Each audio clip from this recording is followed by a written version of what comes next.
नाज़रीन, अमेरिका और चाइना खुलकर आमने सामने आ गए हैं और चाइना ने ईरान और यमन की जो मदद है उससे पीछे हटने से साफ तौर पर इनकार कर दिया है। मिडल ईस्ट में जो चाइना की पोजीशन है उससे उन्होंने पीछे हटने से इनकार कर दिया है। और अमेरिका का नाज़रीन ख्याल यह है कि अगर चाइना रूस से पीछे हट जाए तो वो यूक्रेन की जंग नहीं जारी रख सकता, और अगर वो ईरान से पीछे हट जाए तो ईरान मिडल ईस्ट की जो जंग को लीड कर रहा है और इस जंग को चला रहा है, इसराइल के खिलाफ एक खतरा बन चुका है, तो ईरान इस जंग में सर्वाइव नहीं कर सकता है। लेकिन चाइना ने नाज़रीन दो टोक अल्फाज में अमेरिका को बता दिया है कि वो किसी तौर पर अपने स्टांस से, अपनी इस पोजीशन से, अपनी इस मदद से जो वो रूस और ईरान को दे रहे हैं उससे पीछे नहीं हटने वाले हैं। और ब्लिंकन का जो दौरा है चाइना का वो इस वक्त नाकाम हो चुका है। ब्लिंकन ने चाइना में खड़े होकर बड़ी धमकियां लगाई हैं और कहा है कि हम एक्शन लेने जा रहे हैं। दो बड़ी पावर्स हैं वो इस वक्त आमने सामने आ गई हैं। उधर नेटो फोर्सेस रशिया के बॉर्डर पर पहुंच चुकी हैं और खबर यह आई है कि रूस ने एक जो ट्रेन है जो कि असलहा से भरी हुई थी उसको उड़ा दिया है। और रूस और ईरान के हवाले से खबर सामने आई है कि उनका एक नया सिक्योरिटी मुआहदा हुआ है, एक दूसरे को प्रोटेक्ट करने के लिए, एक दूसरे की जंग में सपोर्ट करने के लिए, हथियारों की सप्लाई के लिए एक नया सिक्योरिटी मुआहदा ईरान और रूस के दरमियान हुआ है। और नाज़रीन, नॉर्थ कोरिया का वफद जो है वो स्पेशली पहुंच गया है ईरान। ठीक है, बहुत बड़ी चीजें वहां पर बैठ करते होने वाली हैं इस जंग के हवाले से। तो ये बड़ी अहम तरीन तफसीलात आई हैं। आज हम जरा वाइडर कैनवस के ऊपर बात करेंगे, जो हम आपको बताते हैं कि जंग गजा से शुरू हुई थी, अब ये फैलते फैलते कहां तक पहुंच चुके हैं, और जो ग्रेट पावर्स की ग्रेट गेम है बड़े कैनवस के ऊपर वो किस तरह से बरह रास्त इस जंग को इफेक्ट कर रही है। जो ग्रेट गेम है जिसमें बड़ी पावर्स आमने सामने हैं, उनकी लड़ाई इस जंग को किस तरह से जो है वो बरह रास्त मुतासर कर रही है, वो आज ग्रेट गेम जो ताज़ा तरीन तफसीलात आई हैं बड़े कैनवस के ऊपर क्या हो रहा है, चाइना ने क्या पोजीशन ली है फ़लस्तीन के हवाले से, ईरान और यमन के हवाले से, वो चीज़ें आपके साथ शेयर करेंगे। जिन लोगों ने चैनल को सब्सक्राइब नहीं किया उनसे रिक्वेस्ट करेंगे कि चैनल को ज़रूर सब्सक्राइब कर लें ताकि हर आने वाली वीडियो आप तक पहुंच सके। नाज़रीन, अमेरिका और रूस की दुश्मनी तो पुरानी है, कई दहाइयों से वो एक दूसरे के खिलाफ लड़ रहे हैं, लेकिन अब अमेरिका और चाइना इस वक्त आमने सामने आ गए हैं। ब्लिंकन ने चाइना में पहुंचकर धमकियां लगाई हैं और चाइना ने जवाब में कहा है, जैसे दूसरे लफ्जों में कहते हैं कि जाए जो आपसे होता है वो कर ले, ये चाइना ने दूसरे लफ्जों में जवाब दिया है अमेरिका को। और उन्होंने कहा है कि हम रूस पर, ईरान पर, ताइवान पर, मिडिल ईस्ट की जंग पर जो हमारी पोजीशन है उससे हम बिल्कुल पीछे हटने के लिए तैयार नहीं हैं। और अब नाज़रीन, ये जो कोल्ड वॉर है ये समझे कि पूरी तरह से अपनी पीक के ऊपर आ चुकी है। और पिछली कोल्ड वॉर में जो वर्ल्ड वॉर 2 के बाद शुरू हुई और 1990 तक जारी रही, जब ग्रेट रशिया जो है सोवियत यूनियन वो टूट गया, तो पिछली कोल्ड वॉर के अंदर अमेरिका लड़ रहा था, अमेरिका और वेस्ट पूरा जो है वो सोवियत यूनियन के खिलाफ। लेकिन इस वक्त वेस्ट अमेरिका लड़ रहा है किसके खिलाफ? रूस के खिलाफ, चाइना के खिलाफ और ईरान के खिलाफ, और इसमें अब नॉर्थ कोरिया भी आया हुआ है। तो इनका एक तरफ इत्तेहाद है और दूसरी तरफ कौन है? नेटो प्लस इसराइल, क्योंकि इसराइल नेटो का मेंबर नहीं है। तो इधर नेटो प्लस इसराइल अब वाज़ेह हो गया, यानी ये जो दौरा हुआ है और जो चीजें इससे डेवलपमेंट सामने आई हैं अब ये बिल्कुल वाज़ेह हो गया है। दुनिया दो ब्लॉक्स के अंदर वाज़ेह तौर पर तकसीम हो गई है। इधर ये है ईरान, रूस और चाइना और नॉर्थ कोरिया, और उधर कौन है? NATO plus Israel.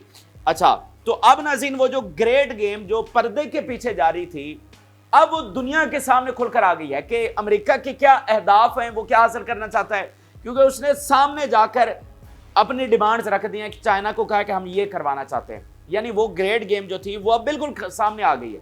उन्होंने अपने जो है ना वार्निंग सामने रख दी है कि ये चीजें करो वगैरह, हम तुम्हारे खिलाफ एक्शन लेने जा रहे हैं। और चाइना क्या अचीव करना चाहता है या उसकी क्या ग्रेट गेम है, उन्होंने वाज़ेह तौर पर रख दिया है कि हम इस चीज से पीछे जो है वो नहीं हटने वाले हैं। तो इससे क्या हुआ है कि वो जो ग्रेट गेम जिसके बारे में हम कई दिनों से आपको अपडेट कर रहे थे, जो पर्दे के पीछे थी, अब इसके बाद जो है वो सामने आ गई है। और नाज़रीन, जो डेवलपमेंट हुई है इसके बाद मैं वाज़ेह तौर पर आपको बता दूं कि रूस और चीन के लिए मिडिल ईस्ट की जंग जीतना नागुज़ीर हो चुका है। इसके पास अब उनके इसके अलावा कोई ऑप्शन बचा ही नहीं है कि वो मिडिल ईस्ट में जो है वो इस जंग को ना जीते, क्योंकि उनके पास और कोई रास्ता नहीं है। और आप देखेंगे कि अब चीन ज्यादा खुलकर मिडिल ईस्ट की जंग में आएगा, क्योंकि चीन के पास नाज़रीन इस वक्त दो ही ऑप्शंस रह गए हैं जब ब्लिंकन ने चाइना के अंदर जाकर चाइना को इतनी बड़ी धमकी लगा दी और उसके बाद कहा कि हम एक्शंस लेने जा रहे हैं, तो उनके पास दो ही ऑप्शंस हैं, या तो वो अमेरिका की ताबेदारी करते हुए सरेंडर कर दे और उनकी डिमांड्स मान ले,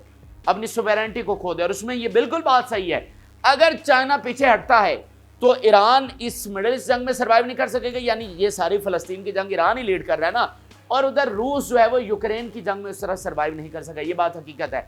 तो या तो चाइना पहला ऑप्शन ये है कि सरेंडर करके अमेरिका की उसको मान ले और अपनी सोवरेनिटी को खो दे, और दूसरा ऑप्शन ये है कि वो जो वर्ल्ड ऑर्डर को तब्दील करने के लिए जो चीजें तय हुई हैं उसके ऊपर डट जाए, जो कि आज उसमें मतलब ग्रेट पावर है, जो कि सुपर पावर बनने जा रही है, तो वो लड़ सकता है, और जो ये ट्रायो बन गया है इसमें वो लड़ सकता है। तो दूसरा ऑप्शन जो है वो इस वक्त वाज़ेह तौर पर अडॉप्ट किया गया है, दूसरा ऑप्शन वाज़ेह तौर पर लिया गया है चाइना की जानिब से, यानी लड़ने का, स्टैंड करने का और अपनी पोजीशन के ऊपर डट कर खड़े होने का जो ऑप्शन है वो इस वक्त चाइना की जानिब से लिया गया है।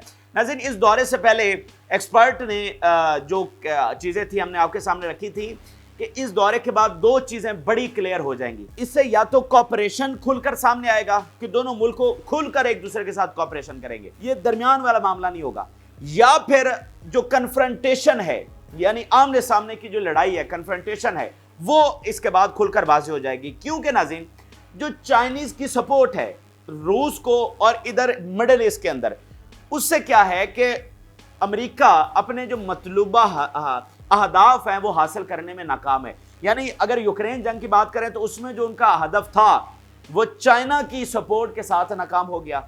अच्छा, मिडिल ईस्ट में जो उनकी फ्रंट लाइन स्टेट है इसराइल, वो इस वक्त इनसिक्योर हो चुकी है, जंग हार चुकी है, मजीद हारने जा रही है।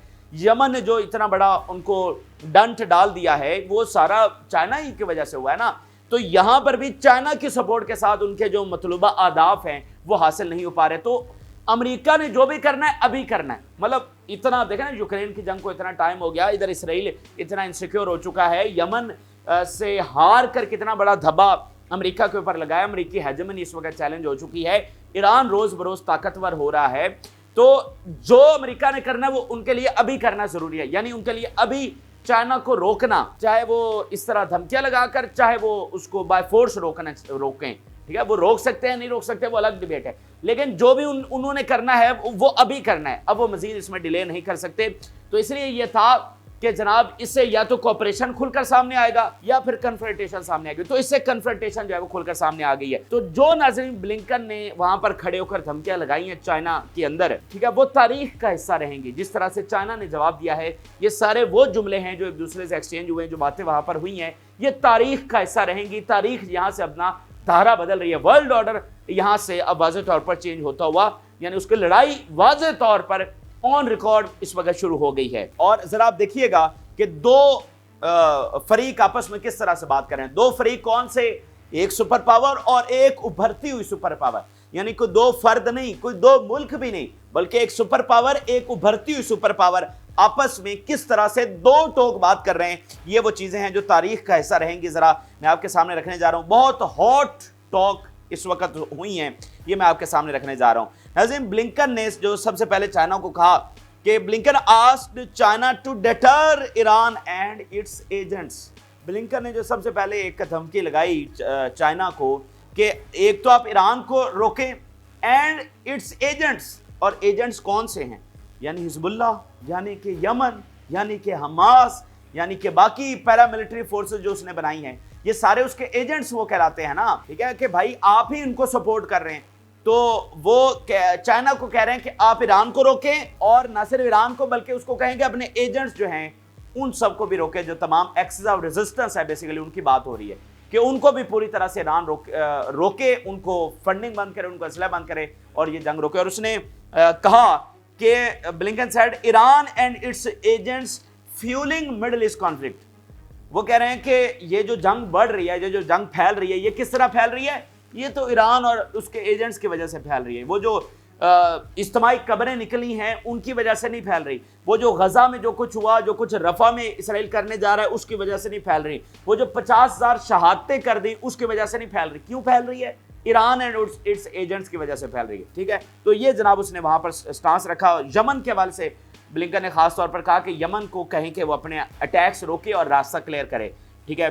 तो इसके अलावा ब्लिंकन ने चाइना को कहा कि वो ईरान से ऑयल ना खरीदे, ठीक है। उसकी वजह नाज़रीन ये है कि ईरान जो सर्वाइव कर रहा है, 15,000 सैंक्शंस दुनिया का कोई मुल्क नहीं झेल सकता। तो अगर ईरान उसको फेस कर रहा है तो उसकी वजह यह है कि ईरान के पास ऑयल है, और ऑयल खरीद कौन रहा है? चाइना खरीद रहा है। रोजाना $200 मिलियन का ऑयल ईरान से चाइना जाता है, कोई और तो उनसे खरीद नहीं सकता, तो चाइना खरीद रहा है $200 मिलियन पर डे। इसलिए उसके रिजर्व आप देखिए कितने बढ़ चुके हैं ईरान के। अच्छा, यहीं से जो पैसे आ रहे हैं उसके जरिए जो उसकी इकोनॉमी चल रही है, जो वो न्यूक्लियर बना रहा है या जो भी तरक्की या जो डेवलपमेंट वो कर रहा है, फिर ये जो सारी पैरामिलिट्री फोर्सेस उसने संभाली हुई हैं, ठीक है, इनको सारी जो फंडिंग हथियार दे रहा है, वो सारा पैसा यहीं से तो आ रहा है। यानी अगर ये ऑयल उसका रुक जाए, उसका कोई ऑयल ना खरीदे, तो ईरान के लिए बहुत मुश्किल और शायद नामुमकिन के करीब हो जाएगा इस सारी अपनी जो सफर है इसको चलाना, ठीक है। इन सारी पैरामिलिट्री फोर्सेस को फंड करना उसके लिए नामुमकिन के करीब हो जाएगा। तो उन्होंने कहा है कि आप ईरान से ऑयल लेना जो है वो बंद करें। तो उन्होंने कहा है कि आप ईरान से ऑयल लेना बंद करें। और फिर आपको वो वाली रिपोर्ट्स भी हम आपके सामने रख चुके हैं कि जैसे चाइनीज़ हथियार, उनकी टेक्नोलॉजी कैसे ईरान के पास जाती है, देन फिर वो यमन के पास जाती है, देन फिर वो हिजबुल्लाह के पास जाती है, हमास चाइनीज़ वेपन इस्तेमाल कर रही है। तो वो कह रहे हैं कि आप इसको रोकें। और इसके ऊपर चाइना ने बिल्कुल वाज़ेह तौर पर इनकार किया है कि वो ये काम नहीं कर सकते हैं, और जो उनकी डायरेक्शन है वो उसी तरह से रहेगी। अच्छा, इसके अलावा जो बाकी धमकियां लगाई गई हैं चाइना की जानिब से, वो मैं आपके सामने रखने जा रहा हूं। और इसमें आप सिर्फ ये इस बात को समझ लें, देखें ये ट्रायो है, ये ट्रायो है 3 मुल्कों की, और ये ट्रायो ऐसी है कि जो वर्ल्ड ऑर्डर को बदल रही है, जिसमें आप वैसे नॉर्थ कोरिया की भी एंट्री है, लेकिन बेसिक ये 3 मुल्कों की ट्रायो है जो वर्ल्ड ऑर्डर को बदलने के लिए मैदान में है।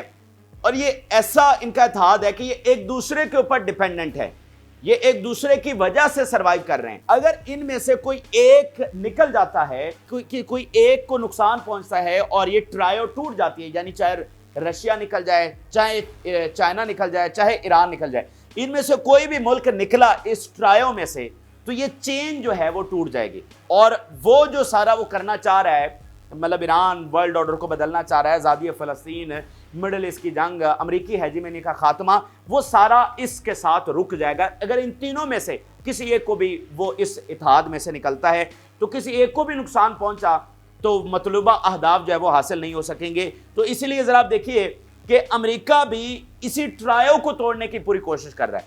वो रशिया को उधर रोकने की कोशिश कर रहा है, ईरान को अपने तौर पर सैंक्शंस लगा रहा है, अब चाइना को धमकियां लगा रहा है कि ईरान से पीछे हटो, यानी वो इस ट्रायो को किसी न किसी तरीके से तोड़ने की कोशिश कर रहा है। तो अब जरा बाकी जो धमकियां ब्लिंकन ने लगाई हैं चाइना में खड़े होकर, वो मैं आपके सामने रखने जा रहा हूं। और जैसा कि मैंने आपको कहा कि ये तारीख का हिस्सा रहेंगे ये अल्फाज, कि कैसे एक सुपर पावर उभरती सुपर पावर से बात कर रही है। ब्लिंकन ने कहा कि we raised our concerns about China supplying Russia with equipment that could be used in the war against Ukraine. हमने चाइना को कहा है कि तुम्हारे जो हथियार हैं वो रशिया के खिलाफ इस्तेमाल हो रहे हैं। We stress the importance of ensuring security and peace in the Indo Pacific region. अब ये इंडो पैसिफिक क्या है? ये पैसिफिक, ये जो साउथ चाइना सी वाला मामला है, ये सारा पैसिफिक में आता है, जिसमें जापान और सारा, और इंडो कौन सा है? ये जो इंडियन ओशन है, इसमें इस वक्त सबसे बड़ी लड़ाई कहाँ पर छिड़ी हुई है? वो आप देख लें कि मिडिल ईस्ट के अंदर छिड़ी हुई है।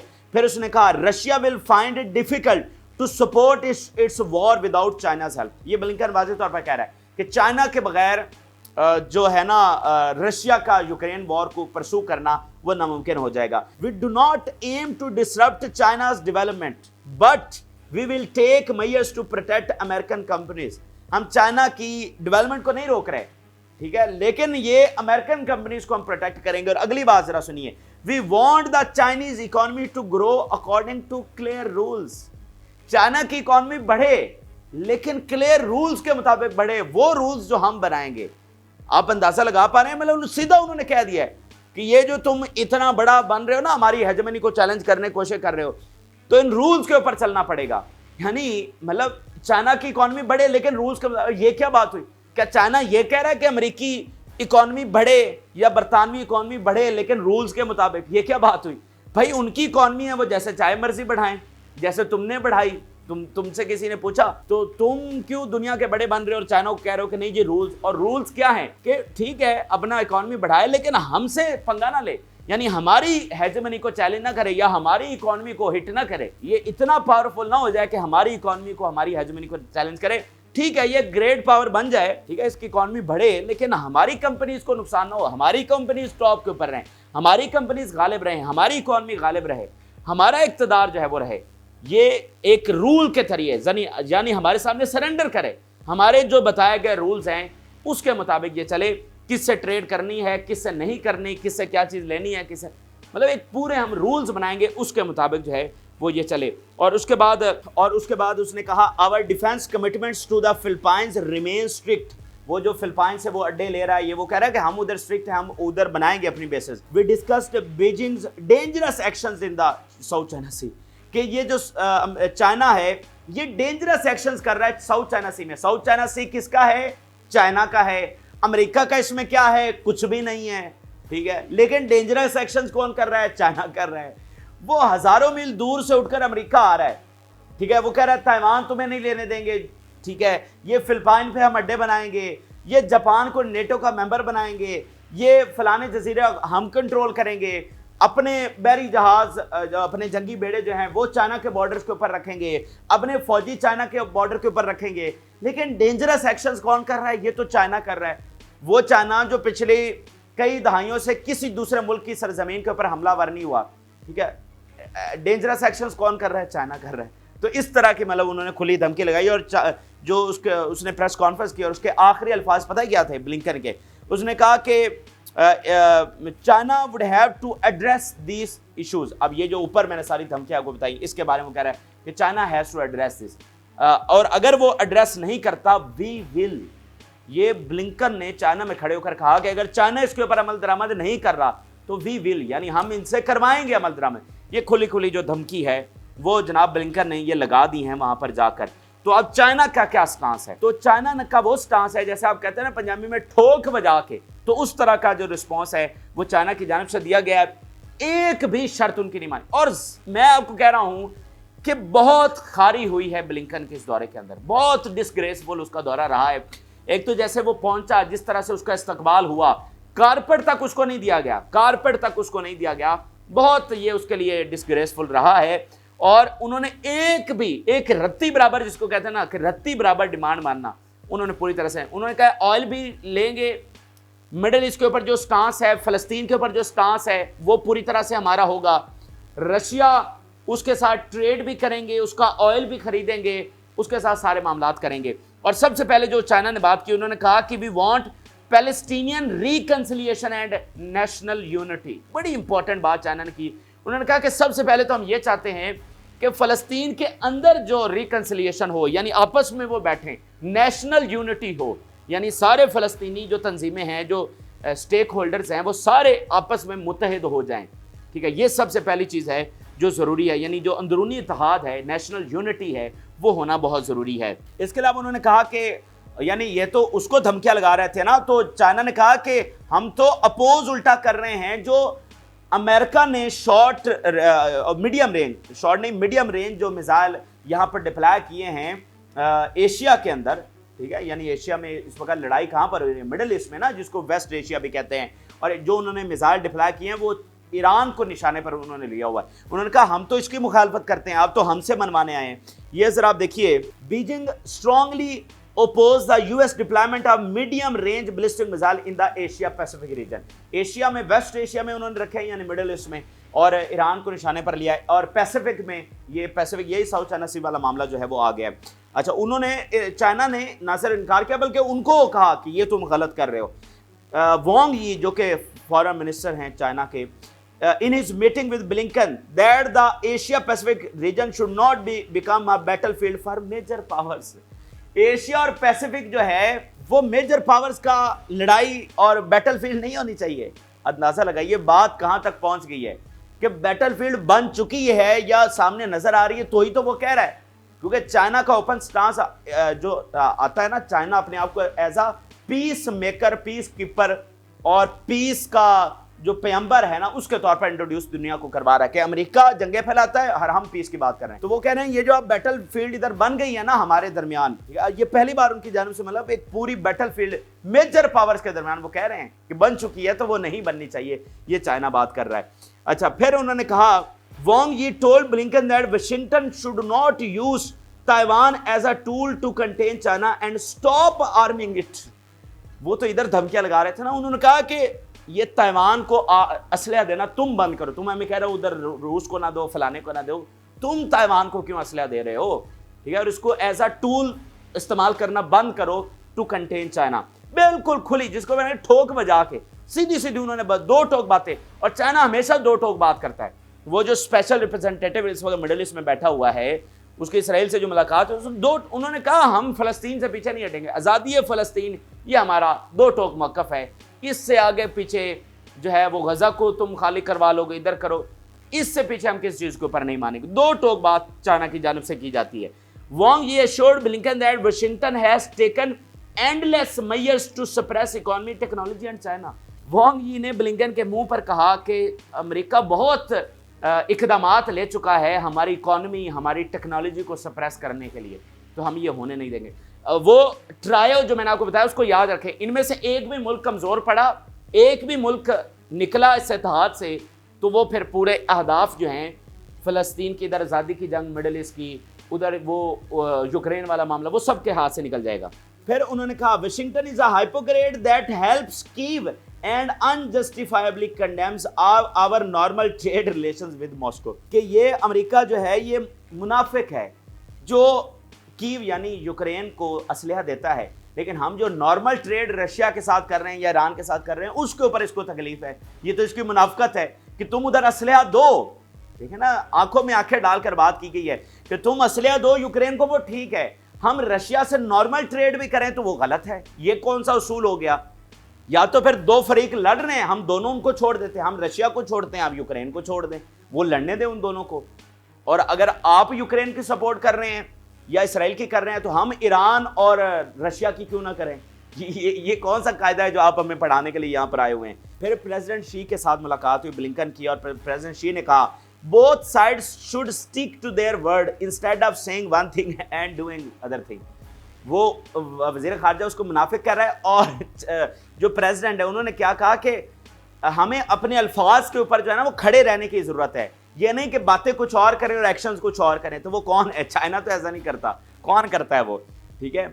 तो उन्होंने कहा जो बातें करके जाते हो उस पर पूरा, ये नहीं कि बातें कुछ और करो और अमल कुछ और होना चाहिए। तो बिल्कुल चाइना के वज़ीर ख़ारिजा और सदर दोनों ने खड़ाक के साथ जो है ना जवाब दिया, और उनको वाज़े तौर पे, तो ये बिल्कुल खुली पोजीशन जो है वो चाइना के सामने आ चुकी है।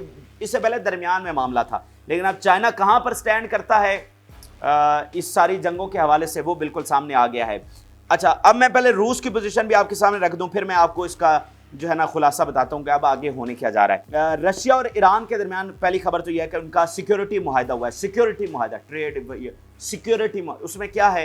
एक दूसरे को प्रोटेक्ट करना, एक दूसरे के ऊपर हमला हो तो कैसे, एक दूसरे को हथियार देना, एक दूसरे की सोवरेनिटी को, एक दूसरे की टेरिटरी को बचाना। ये इस वक्त सिक्योरिटी मुआहदा जो है वो रशिया और ईरान के दरमियान हुआ है।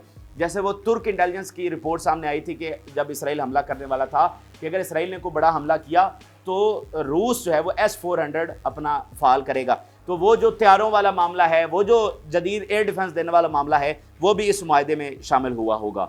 अच्छा, देन फिर रशिया ने कहा है गज़ा के हवाले से कि whatever is necessary to do we will do, कि गज़ा के हवाले से जो भी नेसेसरी है, रिक्वायर्ड है, हम वो करेंगे। ये गज़ा के हवाले से रशिया का स्टार सामने आया।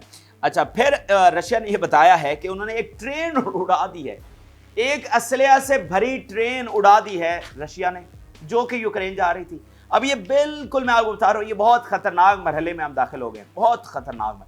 यानी ये पहला वाक़या है जिसमें ट्रेन उड़ाई गई है असलहा से भरी। तो अभी तो वो $61 बिलियन का असलहा आ रहा है, तो वो ऐसे ही आएगा ना, ट्रेन के जरिए आएगा या फिर शिपमेंट के थ्रू आएगा। तो अगर उन्होंने ये सिलसिला शुरू कर दिया है तो वो शिप्स को भी उड़ाएंगे, ट्रेन को भी उड़ाएंगे।